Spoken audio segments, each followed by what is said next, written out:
What's up, guys? Crane here from LogicLounge.com. Today, my favorite Twitter service, TweetBot, released their official Mac app.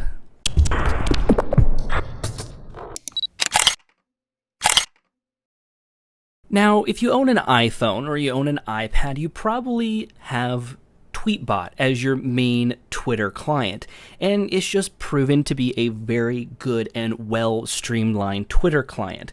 Well, they're now bringing it to the desktop and have brought TweetBot for Twitter on the Mac. That's right, you can now get TweetBot on your Mac. I am very excited about this. I have been using TweetBot since the beta period, and finally today, October 18th, they've released it to the Mac App Store, and you can go ahead and download it for yourself.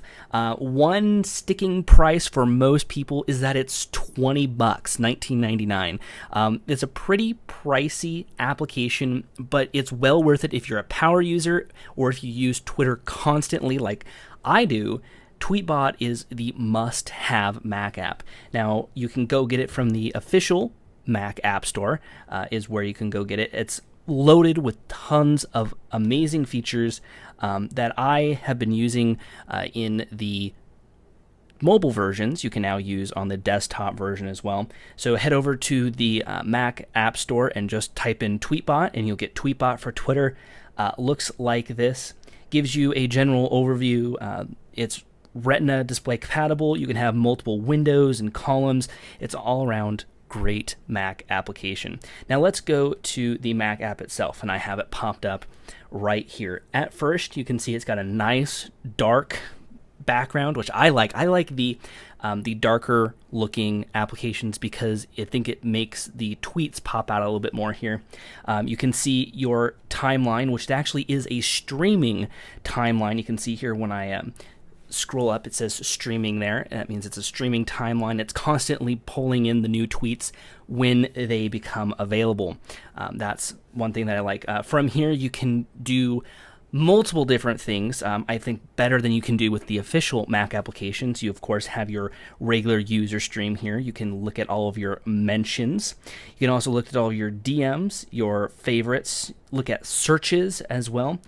You can go to even your public profile right here and look at everything there. And if you're a big person who uses lists, you can get to all of your lists and view all of the timelines of those lists.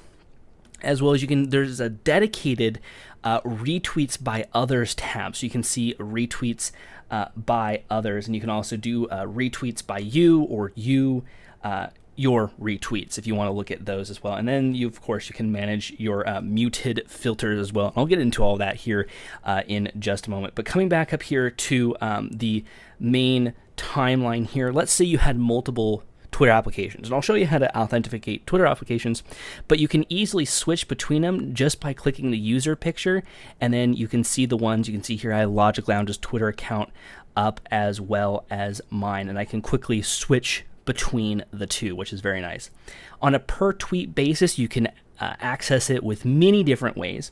You can reply to a tweet, you can retweet it by either retweeting to your followers or quoting the tweet. It gives you that option right there. You can also choose to favorite it as well, or you can do more options like send it to your favorite read it later application like Pocket or Bitly or Instapaper. You can also copy the link to the tweet or even copy the tweet and email the tweet as well.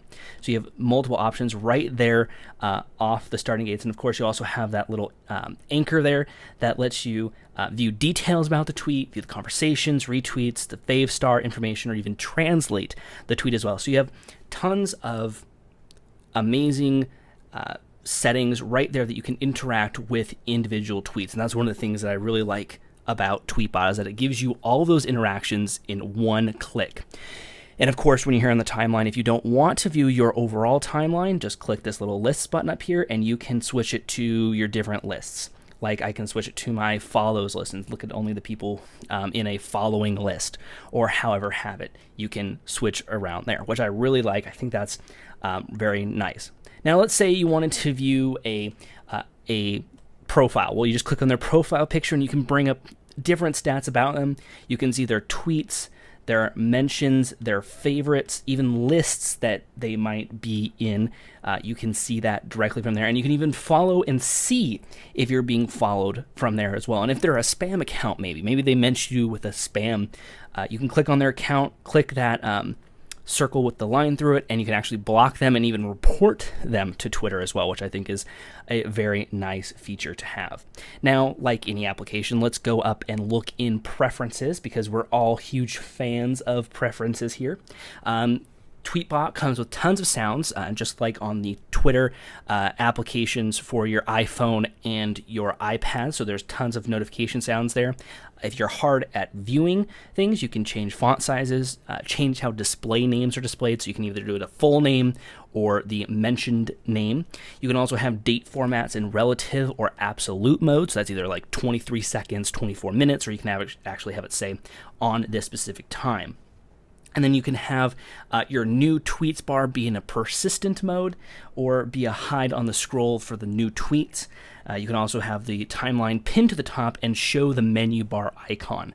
The menu bar icon I really like. So let's come up here and look at the menu bar icon. You can see when you click on it, you can view multiple notifications. So let's say you had mentions. It would tell you if you had any mentions or any new tweets or any direct mentions there that you have set up for alerts. And also you can do a new tweet from there as well.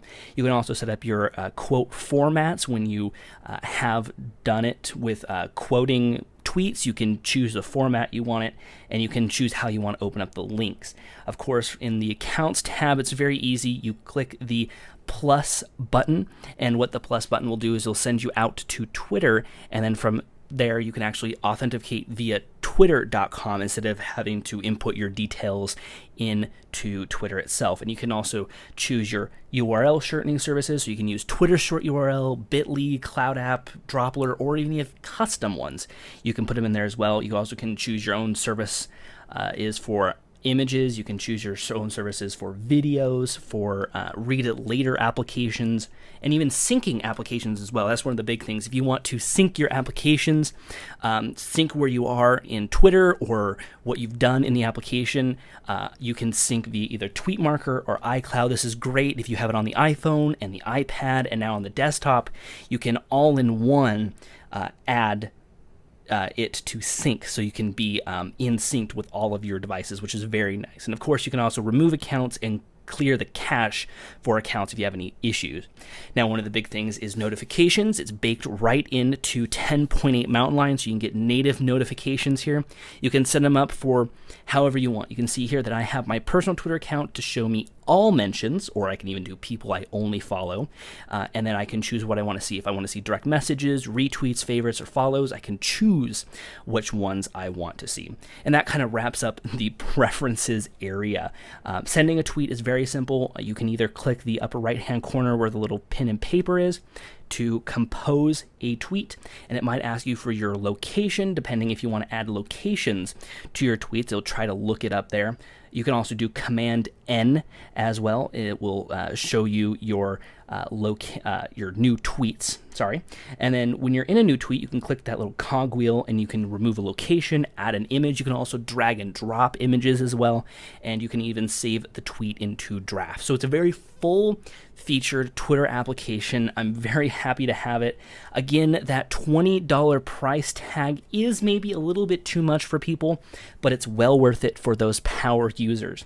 Now, to talk about things that I don't like about this, they're kind of minor things that I really don't like about TweetBot. I don't like how I can't see if I have a mention or one-click user switching in this application. I actually have to click on my profile picture to switch applications, user applications. So that's one of the things that I kind of don't like about it. I wish I had a one-click method to go between my accounts like you have on the official Twitter application. But again, I'm not really complaining. That's just one of those bugs that I would like to see fixed, but it's all right for me because I really don't use my secondary Twitter account so much. It's a wonderful application. I've been using it since beta, like I said. Definitely check it out. $20 again, it's that tipping point, but if you're a power user, go ahead and try it out. It's got the streaming API, all the features that you can need. And if you're a fan of the iPad or the iPhone version, go ahead and check out the desktop version. I think it's well worth it, and I know you will too. So if you have any questions for me, email me, Creighton@LogicLounge.com. And of course, you can follow us on Facebook, Twitter, and Google+, all under the username of LogicLounge. And of course, if you want to follow me on Twitter, I'm twitter.com/Creighton. As you can see here, I'm tweeting constantly every day, so go ahead and check it out over there. And be sure to like and subscribe this video. That always lets us know that we're doing a good job. So until our next video, we'll see you guys later.